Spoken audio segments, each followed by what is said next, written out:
역대하 9장 13절부터 31절 말씀 같이 합니다. 솔로몬의 세입금의 중수가 666 금 달란트요, 그 위에 또 상고와 객상들의 가져온 것이 있고 아라비아 왕들과 그 나라 방백들과 금과 은을 솔로몬에게 가져온지라.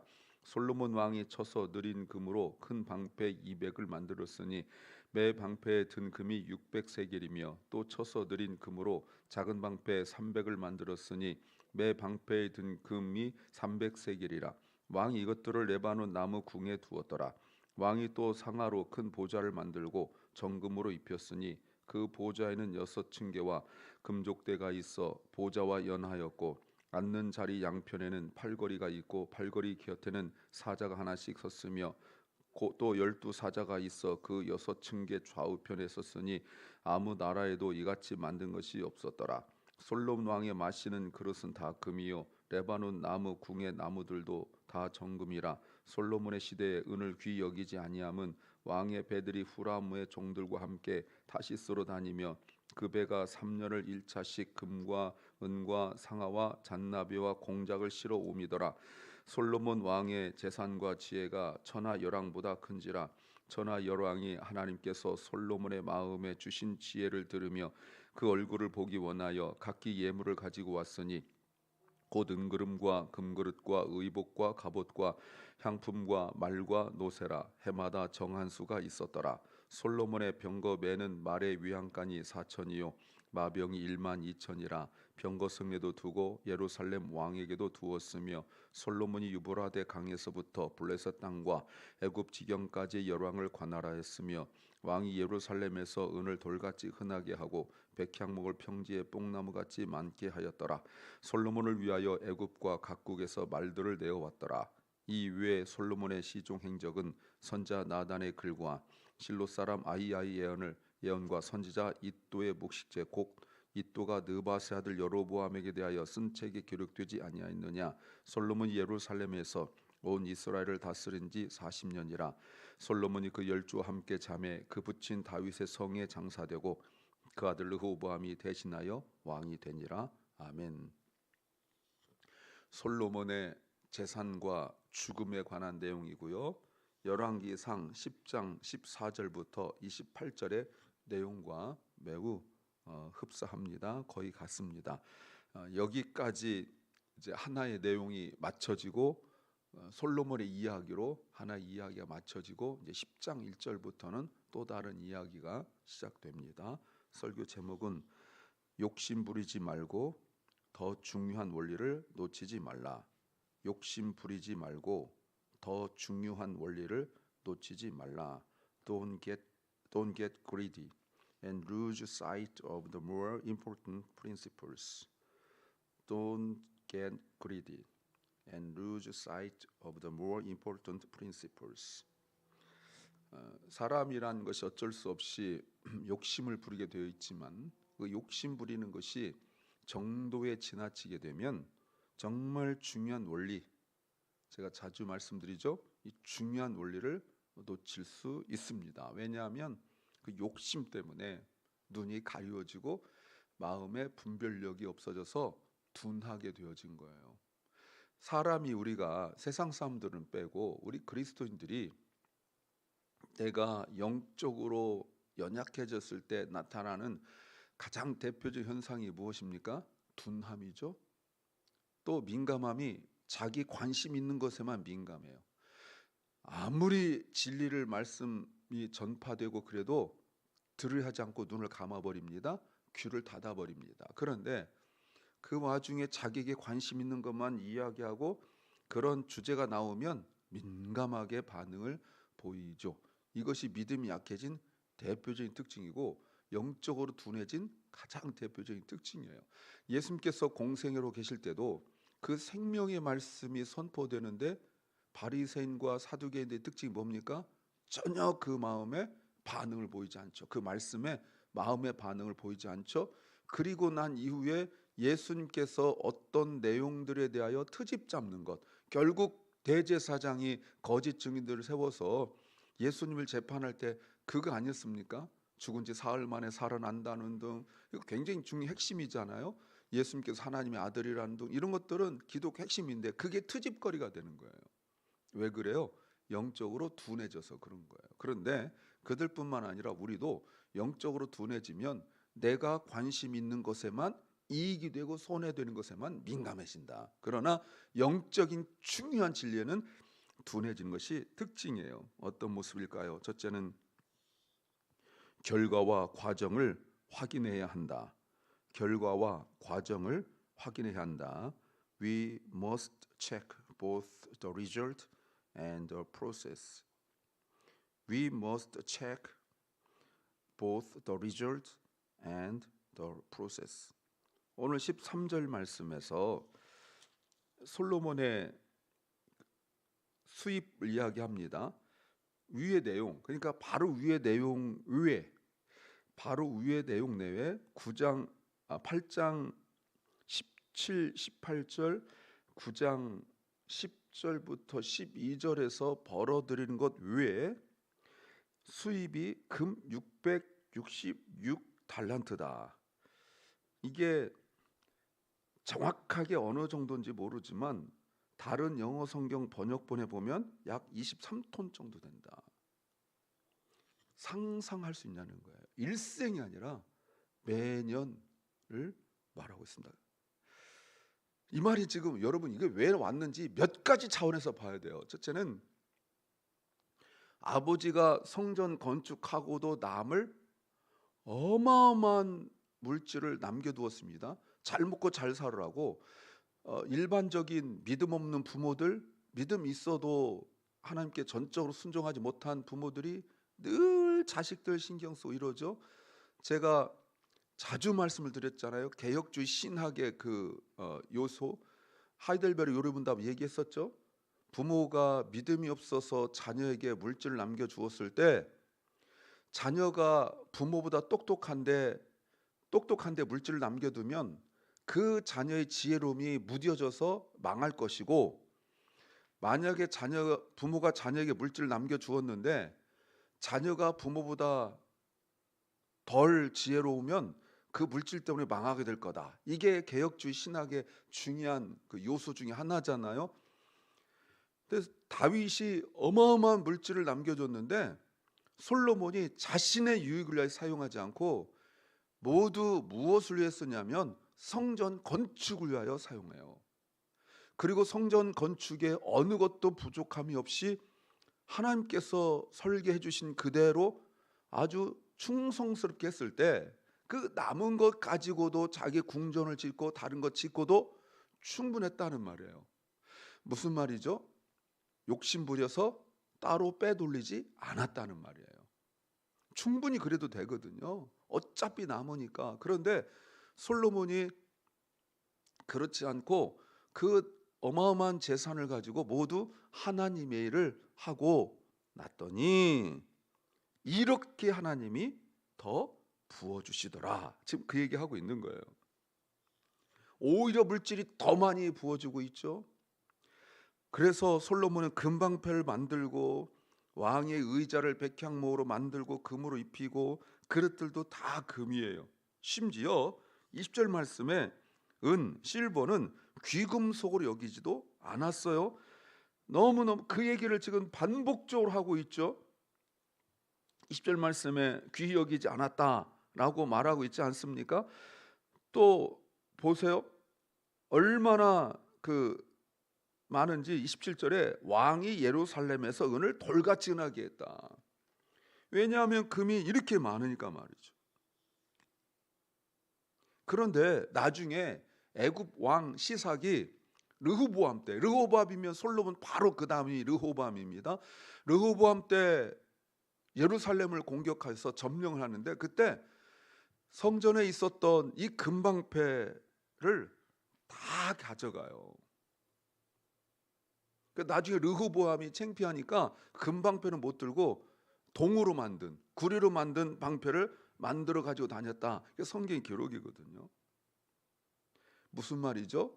아무리 좋은 것을 주어도 지키지 못하면 아무 소용이 없다. 그 이유가 뭡니까? 기다리세요. 곧 이제 나오게 될 겁니다. 그리고 또 21절 말씀에 후람 왕이 지원하는 선원들과 배로 가져오는 특이한 것들이 있습니다. 3년 한 번씩 금, 은, 그리고 상아, 그리고 원숭이, 잔나비, 공작들을 가져왔다고 말하고 있습니다. 그런데 22절에 솔로몬 왕의 재산과 지혜가 천하 모든 왕보다 컸다라고 말씀하고 있습니다. 왜 이런 말씀하고 있죠? 바벨론 포로에서 돌아온 사람들과 우리에게 주시는 거예요.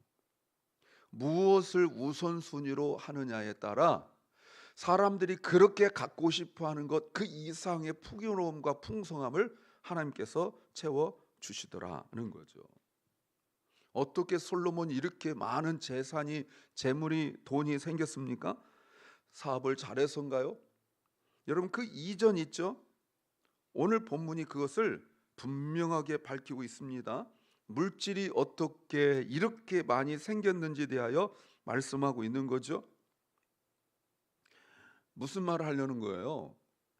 이 일에 가장 중요한 것을 깨달아야 된다, 그거 아닙니까? 그게 뭐죠?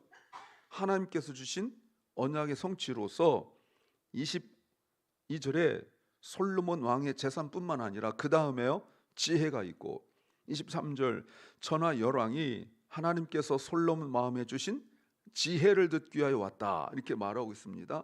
세상의 왕들이 뭐가 아쉽겠어요? 그때 이 지혜가 뭡니까? 미시파트와 체데카잖아요. 재판이잖아요. 분별력이잖아요.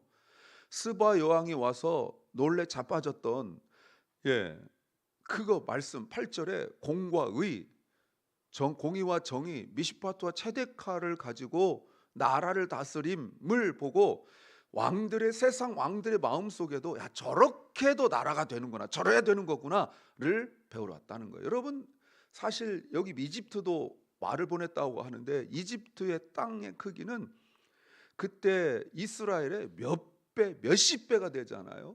그런데도 왜 와요? 국력입니까? 전쟁 방법입니까? 아니라는 거예요.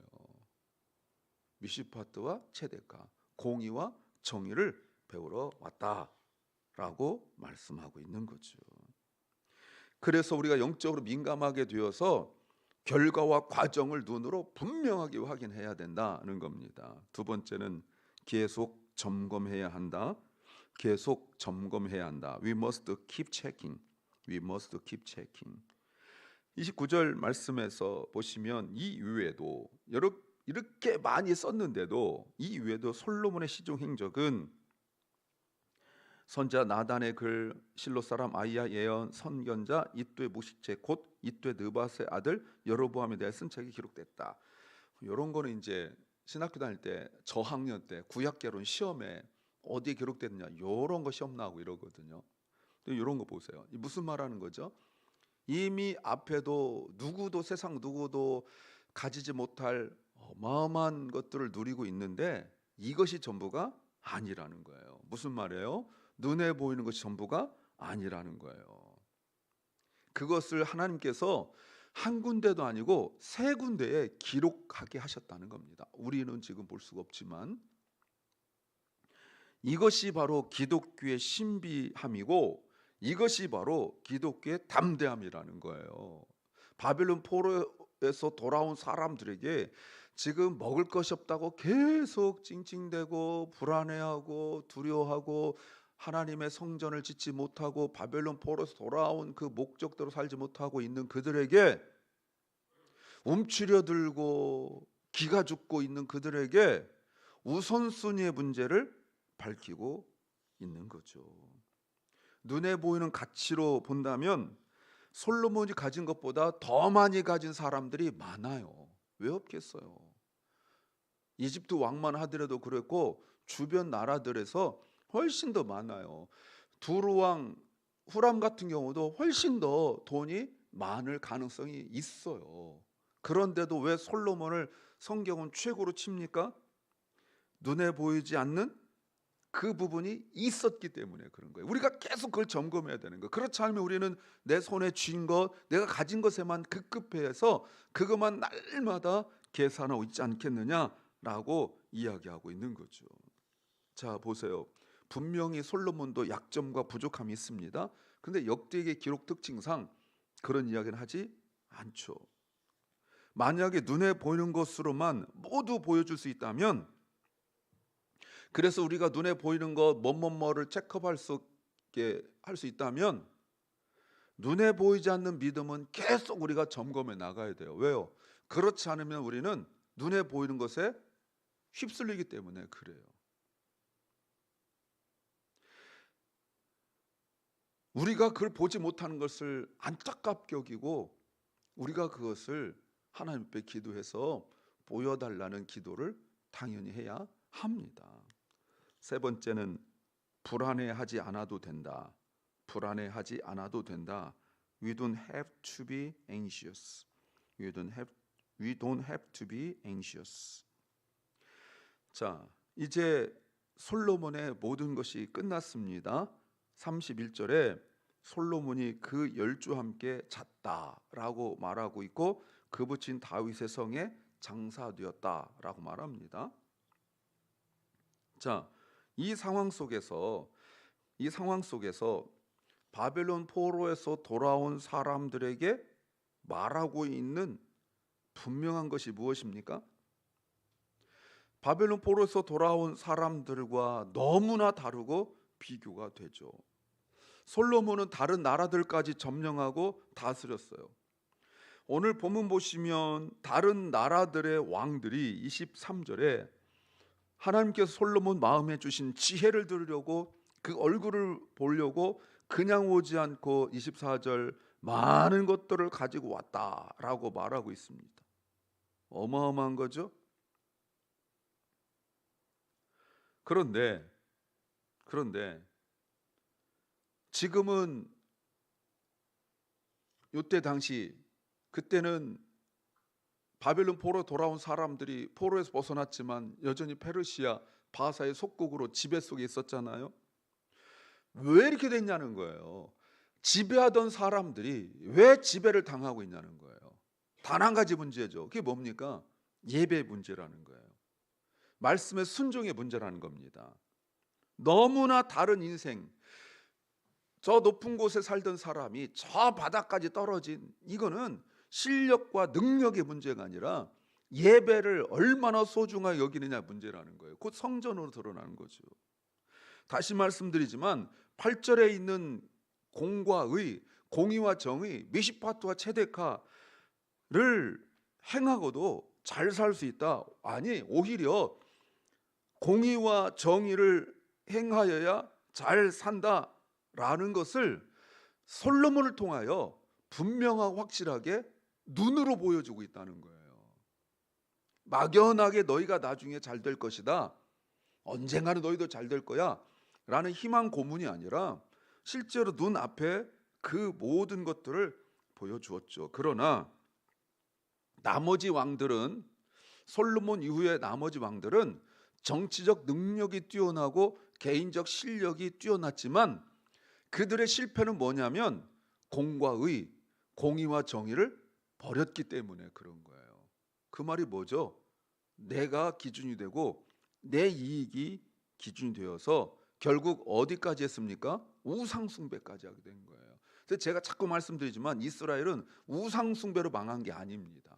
우상 숭배 이전에 우상 숭배를 하게 된 미시파트와 체데카, 공평과 정의, 공의와 정의를 행하지 않았기 때문에 망한 거예요. 그 좋은 실력을 가지고, 그 좋은 능력을 가지고 말이죠. 오히려 더 가지려고 우상 숭배까지 했지만 더 갖지 못하고 가지고 있던 것들도 다 빼앗겨 버린 이것. 하나님께서 솔로몬에게 그 어마어마한 물질을 주는데, 이제 내일부터 보겠지만 르호보암은 다 모든 것들을 다 빼앗기고 그때부터 무너지기 시작합니다. 그래서 속된 말로 이런 말이 있죠. 주면 뭐해? 받지도 못하는 걸. 욕심만 부려서 더 가지려고 기도도 맨날 더 주세요 하는데 주면 뭐하냐고요. 지키지도 못하는 걸.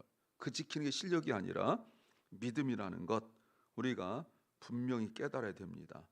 더 갖겠다고 욕심 부리고 더 가지려고 남 짓밟고 무시하고 그러지 말고 더 중요한 원리, 공의와 정의, 그 중요한 원리를 놓치지 말아야 합니다. 기도합니다. 주님, 더 가지려고 몸부림치고 신앙도 개인 생활도 사회생활도 욕심만 부리지 말게 하시고 더 중요한 공의와 정의를 행할 수 있도록 우리를 붙잡아 주시옵소서. 사랑 결란과 우리 사랑하는 자녀들에게 은혜 베풀어 주시옵소서. 또한 병중에 있는 연약한 성도들 몸과 마음을 치유하여 주시옵소서. 아버지 하나님, 오늘 저녁 우리가 함께 기도하면서 이번 주일 해피투게더를 준비하고자 합니다. 우리 주님의 교회 사랑하는 성도들이 한 마음으로 이것을 준비하게 하시고 기도하게 하여 주시옵소서. 예배된 영혼들을 주님께서 보내주시옵소서. 오늘 하루를 주님 앞에 온전히 맡겨드립니다. 은혜와 평강의 하루가 되게 하여 주시옵소서. 예수님 이름으로 기도하옵나이다. 아멘. 하늘에 계신 우리 아버지여, 이름이 거룩히 여김을 받으시오며 나라의 마옵시며 뜻이 하늘에서 이룬 것 같이 땅에서도 이루어지이다. 오늘날 우리에게 일용할 양식을 주옵시고 우리가 우리에게 죄 지은 자를 사하여 준 것 같이 우리 죄를 사하여 주옵시고 우리를 시험에 들게 하지 마옵시고 다만 악에서 구하옵소서. 대개 나라와 권세와 영광이 아버지께 영원히 싸움나이다.